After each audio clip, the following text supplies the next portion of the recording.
and this isn't even an excuse. This is just a thought I'm having now because I know how ignorant I am with pop culture. I think I was so immersed in trying to create my own pop culture that I wasn't, and I don't know if that is even real. I don't think I was trying to create it. I was just so immersed in what I was doing musically and and I just never, I was not a consumer.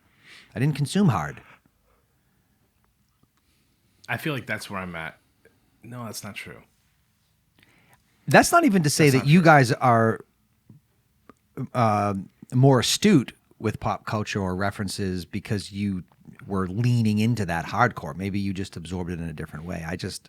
Oh, well, mine's twofold. I do have and do consume pop culture because I enjoy it. Yeah. Same. But I also study it. Fair. So research. Look back on it or... But like while it's happening, like why do people like this? Whether I like it or not doesn't matter. But why do people like this? What is it?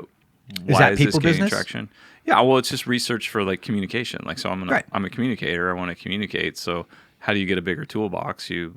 It's just research and study and be like. So there is a hint of relevance. I enjoy understanding the evolution of it too. You know, like looking to see it, discover it, and live in the newness of that, and be creative in that space. But then also see like what has trend and why. Like, how do we get here? Yeah, how do we get? And then that can help project where we might go. I'm far more there now than I was.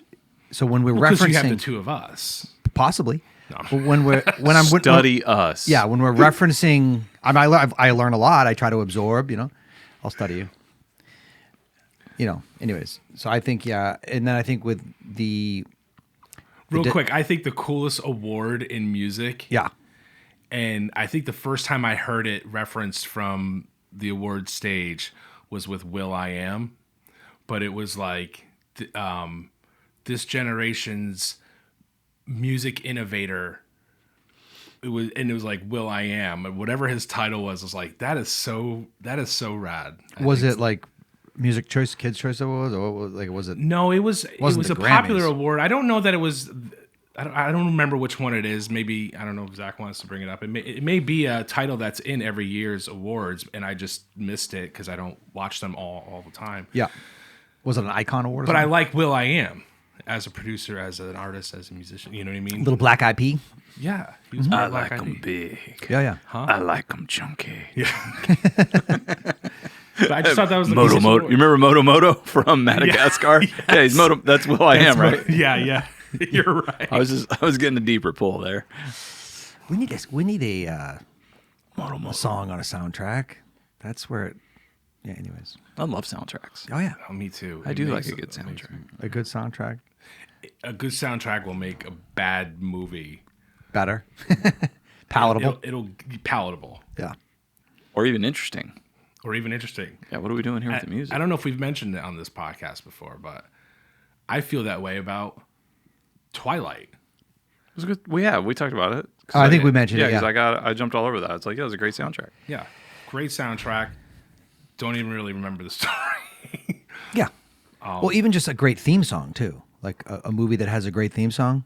Yeah, which is on the soundtrack. Yeah, I have the soundtrack in my head right now. Yeah, correct. Me too. I just went to a. But I never listened to any of those individual artists or even stylistically that music very much, but I really appreciated the soundtrack. Yes. Yeah. That's why I like a soundtrack, because I get exposed to different things. Theme song for Schindler's List. Yeah. We're talking about like a score here? It's a soundtrack. If there's no lyrics, I'm typically not interested. I'm dead serious. You said soundtracks. Oh, I differ on that. But I know that's that. I didn't. Yeah, I'm not. Yeah, I'm just giving melody. I'm not saying it's a so good a song thing. is melody and lyrics, or it could be just melody. A score is different from a soundtrack. Well, he's talking about his listening ear right now. He wants That- to hear Am I wrong? lyric. There's He a wants differentiation between a score and a soundtrack. well, a score is going to be more orchestral. A score soundtrack could could be include a lot a of score, It could, but and it can also not. include songs. But the proper terminology is theme. Theme, not theme. Theme. a theme bullet. theme. A theme boy. A theme. Like a theme, a musical theme. You know, where it's a thread that would weave throughout an entire movie. Right, and there is I would have called that a some score. some hook that it repeats in high Yes. dynamics and low dynamics. Yeah. But that's a score. That was Or how Schindler's about List. dun, dun, dun, dun, dun, dun, dun, dun, Don't like it. But it's a part of that I understand. score. You don't like it? I don't. But What- in it that didn't do words, I don't nothing to like you. it. See, everything with him is words again, words again. I can get down with a little Kind of Blue, but that's about it for my instrumental stuff. Oh, so you're just anti-instrumental. Well, He'd rather hear a barbershop quartet than an orchestra. no, he. Well, first of all, because it's musically simple. Did I just write your It's autobiography? musically simple, but barbershop quartets aren't necessarily musically simple. It's just No, simple but there's hearing. lyrics. It's not. It's complex in what it's doing, but it's doing something. Well, it's making music with words. Yeah. It's singing words, and I think that's what we're experiencing. I feel like if you take the words out, all you have is math. That's fusion and jazz and wait. That's what I'm talking about. Yeah. Mute? Is it mute math? Well, no. I want to mute the math. That's Give me a for song, sure. Dan. Mute math. Well, go to the Twilight album and their debut There's Mute Math on there? single was Spotlight. Boom. Dude, that Look at how song- we just tied all that together with ignorance. I know. But Well, when you get only, to the only one of us was ignorant in this. but it's in that and I'm running the one who scene. tied it. It's in the scene where I don't know if it's where he turns into a wolf or whatever and he's like sprinting. and Wait, you turns just see- into a wolf? Okay, we're talking about Twilight. Who turns into a wolf in Twilight? Are you serious right now? No. You I'm stop. kidding. But it's during this I running told you I wasn't scene- into pop culture. Yeah. You were too busy making pop-up videos. No, I saw Twilight. I'm married. Anyways, the man wolf is running Man, wolf. and it's just going The wolf? He has a name. His name is Jacob. Okay. Jacob's paws? There ain't a whole lot left Team to Jacob. say now. Look it up. Poor Spotlight Jake. by I was Mute not. Math. The band will change your life. I was not Team Jacob. Not me either. I was Team Eddie. Yeah, me too. I liked Edward. Me too. I was on Team Mute Math, Radiohead. I think there's like I feel like the werewolves all were, the others on the soundtrack. they were too emotional for me. The wolves? Yeah, they had a Just lot a bunch of dogs. chip on their shoulder, like No, yeah. like something to prove. The vampires are like, A lot of teeth. We're chill. They always turned first. It was- Well, the wolves always set it off because the vampires were always vampires. that's what I'm saying. The vampires are like, we're vampires. They're like, they're we're both here coming out at you know. night. If we need to get crazy, we can. Wolves are What are the starting wolves stuff. doing? And then it was like, oh crap, they turned into wolves. They're starting stuff. All right. Bite them. Gotta No, be they're gonna bite starting us. something. Gotta be starting something. Sorry. The rhythm is gonna get you. You went rhythm is gonna Gloria get you. Estefan. Is that where we went? Is that right? I love Gloria. Miami Sound Machine. I went to wolf sounds like hooty hoo. Hooty hoot wolves. We need a dog song, Okay, not just a bird song. I'll write a dog song. Yeah, I love dogs. dude, dogs. Do Love it in dogs. the style of Pitbull. No, this has to be. Another dog reference, but a reggaeton artist. No, I hear Noah Khan. Ooh, that would be your Pitbull. Oh yeah. There's your howl. There's your howl. Yeah, we need a howl. We need a couple barks. But there's so many different kinds of dogs. It's like it's just a personality smorgasbord. I love the dogs. I know. Love all the dogs. I need another dog. I'm not getting it. I don't want to train it. I don't respect people who say they need another dog and then follow that up with I'm not getting one. I'm glad to know where we stand.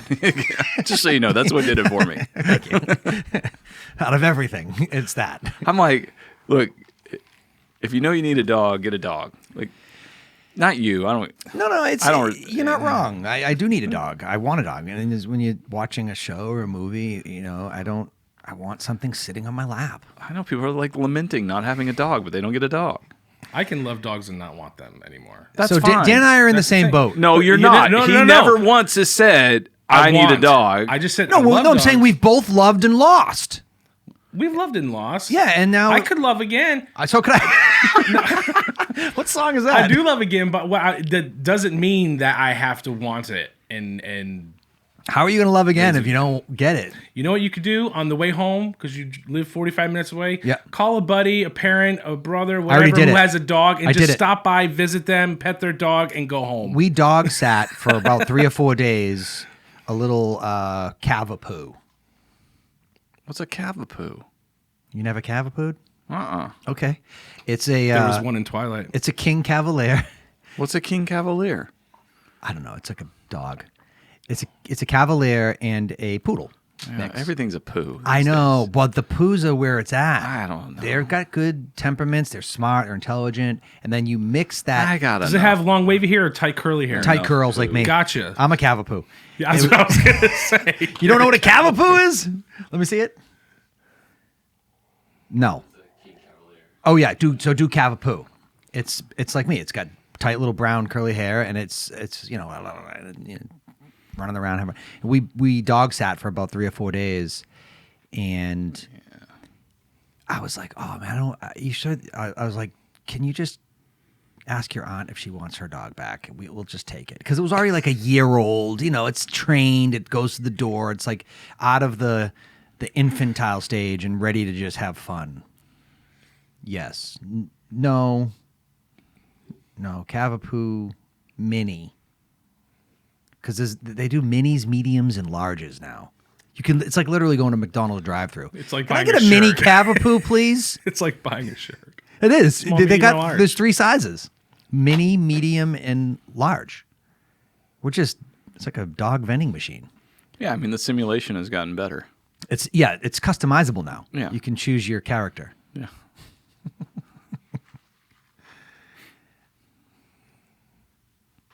Yeah, I'm a sucker for the Frenchie.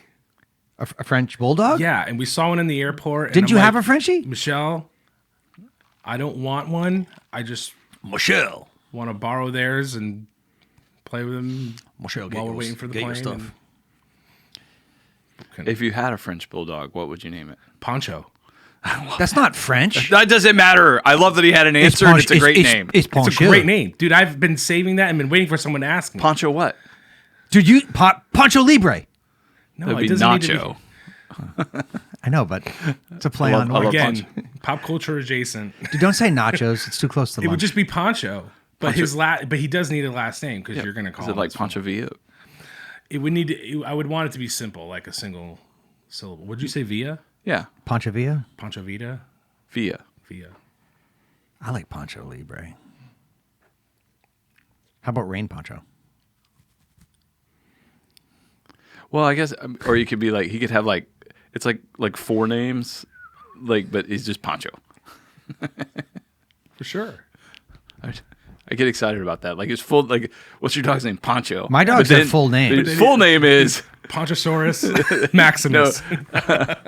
Manuel Poncho de Vasquez. Yes. Yes. I think a dog needs a full name set. Our dog was Marco Pistachio Samari.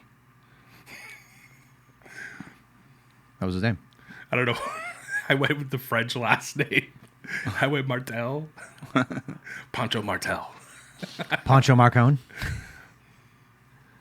Okay, I introduced 3 things to the preaching team this week to include in every message, which I think has application like towards music or any stage presentation. I'd like to think about. So 3 moments. One is a connection moment. So like in a worship service, usually the person who's doing a sermon comes out, but there's a connection moment there to orient with the entire service, so that it's not like a separate element, not like somebody's walking out there to just do their thing or their part, but like orienting to the time together as a whole. And not good morning, 'cause that's which would be terrible. It's weak, it's terrible, but also people have already been there for quite a while, and then you're walking out and being like, "Good morning." That's disorienting to the time stamping. Yeah, because you're the only thing that's new to what we've been doing. Yeah. So something that that transitions, that ties to what's just happened, what's going on, to the that you're a part of it, that you're not just another part. So it's like sort of coming out of a hosting moment. Well, depending on the order of the service, but for us, like we're coming out of a high five in our worship services. Right. So it would be an easy thing would be like something that you thought was really cool in the high five, just 5 seconds to celebrate that, and then but I mean once you orient and you connect, then you can go wham right into like a strong first word statement, but without the orientation and the connection moment, then those words seem really foreign. Like if you walked out and you'd be like, life's really disappointing sometimes. I mean, that's a good hook, and everybody feels that. But if you just come out and say that without saying, you're unaware of where we were. Yeah, it's like, oh, singing together has been so much fun, and wow, like I feel like I can breathe right now. You feel that? But life is so disappointing sometimes. Right. Yeah, to orient, to connect. So a connection moment. The second would be a fun moment. And so what I shared was like, if you plan for fun, you'll have more fun than you plan for. So something in there that is a stretch for you, that builds some tension, planned humor, a song you sing, something unexpected for the audience. They didn't see it coming, but it's coming, so you're looking forward to it. So it builds some tension in you, and like you know where it is, and it's planned in there. Other things can happen, and they will, spontaneous stuff, which I love. But if you plan for it and you put it in there, then it's coming. It's something in your pocket too, Is it right? like a Nerd Out with Luke kind of thing? Yes, so Nerd Out, that would like a segment that you put in, something like that. Connection, fun. Connection moment, fun moment, and then a passion moment. So something in the message that you are personally really passionate about, a scripture, a verse, a point, a concept. Like recently I was preaching, and I marked my passion moment for me personally. I'm passionate about all of it, and I think God's passionate about all of it. But for me, I was like, don't give up on grace. So something that resonated. This was for me. Like I was like, don't give up on grace. Like, listen, I implore you, do not give up on grace. We start with grace, we finish in grace. Keep grace in the middle, because far too often what Christians do is they receive God's grace, and this grace transform, and it's amazing. And then somewhere like along the way, they give up on grace and turn to legalism and religion and make it about rules and regulation. I'm like, if we could just skip that, just skip it and just stick with grace and be grace filled, be graceful, be grace givers and grace livers, and I was like, just don't give up on grace. Right. But those so then having a way to evaluate, it's another tool to evaluate presentation, performance, what have you, within that context, to say, okay, how did the connection moment go? How did the fun moment go? How did the passion moment go? And that way, other people who are helping you and critiquing, they can give you something. There's something they're looking for and paying attention to and evaluating as well, as opposed to like, oh, it's good, or I like this. Does that make sense? Yeah. And I think that's on a coaching side of things, or on any kind of performance, anything that you plan, and then in that good planning and preparation allows for even greater spontaneity. Yeah, because now you have your go-tos kind of built in there. If you need them, they're there. They're there. You do need them. Yeah, I'm just saying, like when you need them, they're there. Yeah, you know for sure they're already present. Yeah. Yep. So that produces some confidence, some excitement, and even some aerial direction, right? Because you're thinking about the entirety of it. You see, so many communicators will come out, and it's the worst feeling, I think, that I've experienced, is when you see a communicator come out and their connection point is to start doing crowd work. Oh yeah, it happens a lot in worship service settings. You'll see like, oh hey, John's here today. I didn't see John. It's a great example. So with that one, like I coached the team. I was like, don't do that. Don't. I'm like, John might be okay with it, but Steve 3 rows over is going, oh no. Oh, I'm glad I'm not John. I hope he doesn't do that to me. Yeah, they shrink back. Yeah. Yeah, and it's weird because we don't know John, or you know John, but you're sort of like. But it's also it feels like in an insecurity. It feels like I'm on stage, everyone's looking at me. I want to flip it back on you guys for a second. Oh, nice shoes today. Look at these shoes. Give a shot of these shoes. You know what I mean? It becomes like, it's not orienting to the whole or to what we're not a hook. doing. Well, it's definitely not a hook, and it's not orient. That connection moment is an orientation moment. Right. A hook is a hook. A hook is something that that grabs you. So speaking of pop culture, that's actually what's trending right now. What is? The hook. So and you might have seen this on TikTok or whatever, but there's whole videos where they're going, this is a hook. This is a hook. This is a hook. You know, so they'll go like, this is a hook. You know, or somebody's like looking this way and they'll go, this is a hook. And so they're just almost like educating the world as to on what we're doing. Yeah, this is how we're hooking you. Or like, you know, this is a hook. Yeah, I've seen those. Yeah. So now on a video you don't need a connection moment. A hook is what you need. The hook, yeah. Because the connection moment is they turned on the video. Right. But So but isn't a that's the connection orientation. moment a hook? Well, it provides a connection, but it's a different thing.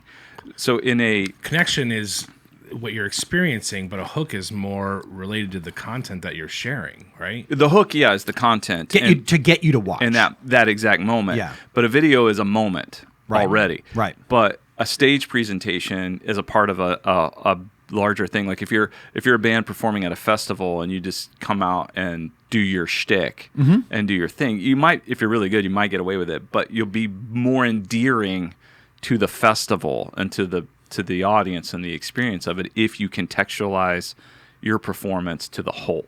Yeah.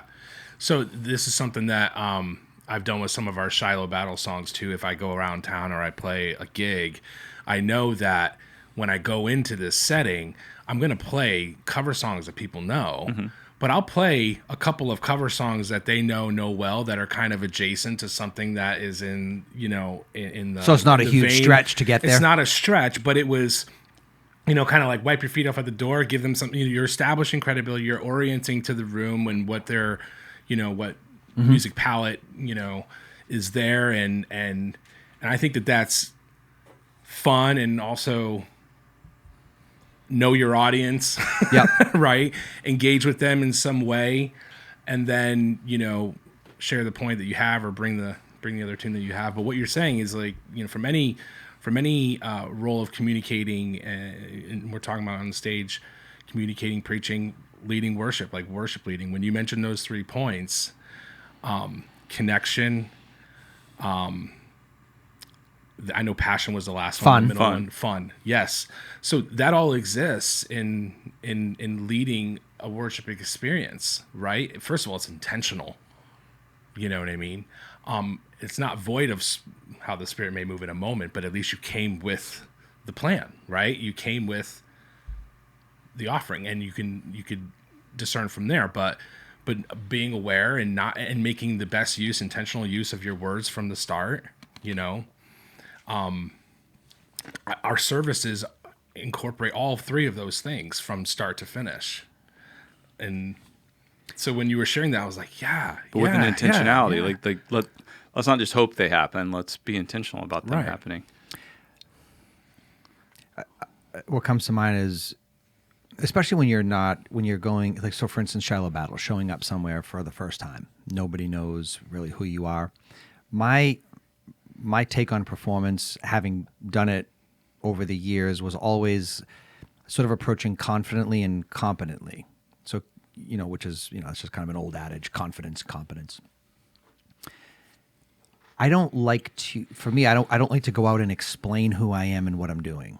You know what I'm saying? For me, I think the hook for me is like, we're going to start a song. Hey, what's up with Shiloh Battles? Song. Let the music do a little bit of the talking. Let the music be the hook. And then, if there's a way to craft in something that needs to be said because, here's a song we're going to do and blah, blah, blah. And we feel like we need an explanation. So I on stage, from a musical perspective, I lean a little bit more into the mysterious aspect of it, because I know that for me, when I'm in an audience and I look at somebody come out on stage, if they're just kind of, I almost enjoy awkwardness too. If somebody comes in and they're kind of plugging their guitar in and they're just tuning it, and you're looking and you're like, what are they going to do? And they're not going, hey guys, my name's Charlie and I'm just so grateful to be here with you. You know what I mean? It's like that to me is a turnoff from a stage presentation. I want somebody to seem like they belong in that moment. Yeah, don't come out and tune your guitar. Well, I'm just saying, do that ahead of time. Sure. Or start talking, because what it is like people are ready. They're ready. And if you're coming, and they already know that they I'm not don't saying know being your clumsy. music I mean, be whatever. intentional with whatever you're doing. But Right. Yeah. So you're not coming out and saying, hey, we're Shiloh Battles, and here's what this means, and and here's what we do. No, they're like, They're there for music. they're there for music. But the music does these three things. That's where I was going when I started. Yes. A song, in song, you can have other songs that maybe don't do this, but most of them do those three things. Mm-hmm. There's a connection. Is there something you're trying to communicate musically that resonates and connects? And so the song makes that communication palatable and accessible, and the music it's a connection there. That's why I think music. Why I value music so much is because we all struggle to connect with each other, and it helps. What would you guys say out of the Shiloh songs is the hook? Like if you look at the catalog and go, okay, we're going on stage, we're going to do a song. What's the song that you could come out and just like the band loads up and you're coming out, it's now on you, right? It's on us, and so now it's like hit it and Through the Night. No, you asked me what I would say. I told you what I would say. You can't tell me no. I don't like what you're saying. That's. I don't even know why you're talking about a hook right now. We're still talking about the connection. First of all, the answer to your question is, what we did is we started with the Back Pocket Maracas video. We did for our concert, and that was a great start. Lucas, what would you say? But you're failing the test. There's so many. We need so many more attributes of the scenario you're. I mean, we only have 60 songs to choose from. Yes, so. I just think that there's a song. I think 60 song set. Which the hook? Which one's the hook? One? Which one do you start with? Can somebody bring in a basket of rotten tomatoes so that they can throw it at me? There's only one song you can start with out of the 60 song catalog. Not have to get to. I think there's a song that we have that just transcends a lot of things, and when it starts, it's a hook. Which one is it, man? I want to hear what you have to say. Now I'm not telling you. No, I was kidding. Progress. We did start with that song. No, but even if we didn't, I'm just saying, musically, lights come like that. Boom, it's such a great it's familiar. It's classic. It's modern. You know what I'm saying? It's got the horns. It's got something there that I think everybody could. Grandma's standing up. She's doing a little of this. Grandpa's like, do I have to dance with her? The kids are there. They're going, ooh, I like the trumpets. I don't know. The first person I ever played that song for looked at me and said, I was just praying it would end. Can I just say that? That was his exact quote. Can I send some people? Dead serious. I was praying it would end. Can I send some people to you? That's all I can tell you. That would like your music? Not a single time. I don't think people like me. That's what it is. You're the problem. You're sharing music with people. They're like, what is he doing? I was just praying it would end. Yeah. Okay. All right. Yep. I'm going to play you like 7 more. Thanks, buddy. Again, I said live. That's true. There's a difference. Yeah. If that person saw the show, they probably would have been like, "Oh, good song." Well, songs have a hook too, and the hook you don't have to lead with the hook. Right. Well, you lead up to a hook. Yeah. But they have a hook. Mm-hmm. Modern music culture would say that the direction of music is in so many ways right now less about a hook being the chorus that you're waiting to get to or the riff that is woven through, and it's the vibe. So the vibe of the song becomes like. Well, we're still in an era where there's just a hook being played in a loop, and everybody's either doing a dance to it, or they're singing over it. I'm talking about like a vibe, whether it's a steady vibe of the whole song or just enough musical landscape to word vomit, because that's the other thing that we have in a lot of new music is just like word vomit. A whole story crammed into a bunch of words into a verse, and into a short. Yeah. How long I have 30 seconds here? Maybe 5 seconds to hook. 3 they say seconds. like everything that they can, and they're singing it. Their melody is so full of lyric and syllables that the music has to be simple, so they can just word vomit. And I'm not saying that that's a bad. Vomit's a bad sounded thing. bad. It did. Yeah, I've never enjoyed vomiting. Yeah. If I had to choose like vomiting or not vomiting, saying a whole lot, just spitting it all out, right? In this, and then, but I think if you say a lot with few words, because that's your job. I'm leading. That would be the opposite of word vomit. I'm leaning on a lyric hook when I write. Spitting bars at that point. Maybe, but when I write, I try to write. Like a lot of times you go, the first line that you read, you're like, yes, I love this line. I want to repeat this line. I'm like, well, it's not for repetition, but I did. Lead I feel that way with Reluctantly. I feel like Reluctantly, every line in that song packs so much information for me personally, as when I sing it or read it.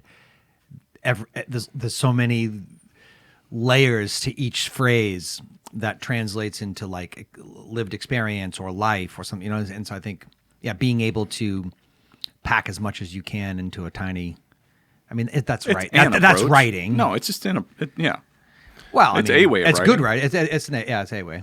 You can also do rap and just say everything you want to say. You got to write a lot of words. The new one that we're writing, one kind of life. Oh, one of a kind. One of a kind, out of Ecclesiastes. 4. Like that's saying a lot. The hook is the breath of the chorus. Yeah, it's the whole. The hook is the break. Oh, yeah, that's why we did that. Yeah, my favorite part is the O's. Yeah, so we made good use of it, but there's a lot of thought and content in each.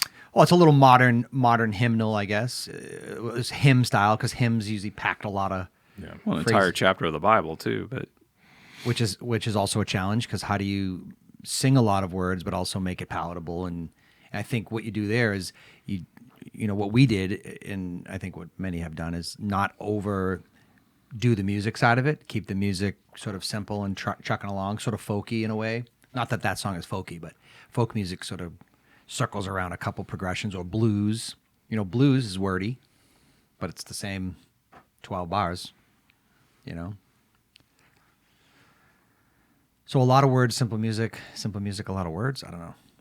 Oh, we've done a lot of that when we're writing. Mm-hmm. We've had those conversations. So what we got to do is a lot of words with complex music. Well,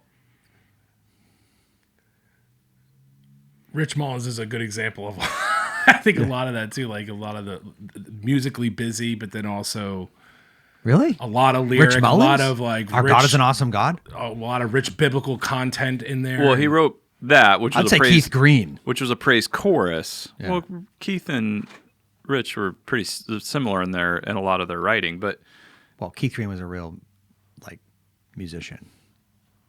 That wasn't a dig at Mullins. Like, wow. Sorry. I was about to defend Mullins, but sorry, Richie. Listen, sorry. No, I just meant Rich was more folky. He chilled. He played simple stuff and he sang words. But homie could rock the hammer dulcimer. Yeah. The dulcimer song. I love it. Hold on. First of all, I love Rich Mullins. I'm just saying Keith Green was like a classically trained pianist, and all of his songs had. Oh, they were so busy. He was so busy. This is Keith Green. He was Bohemian Rhapsody. No.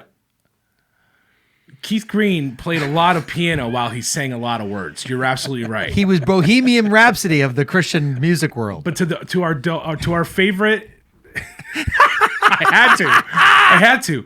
But to our favorite dulcimer playing friend, he's playing this thing. Hold on. This is where this episode should just fade right out. It should just fade into oblivion. Out your oh no, make my life a oh,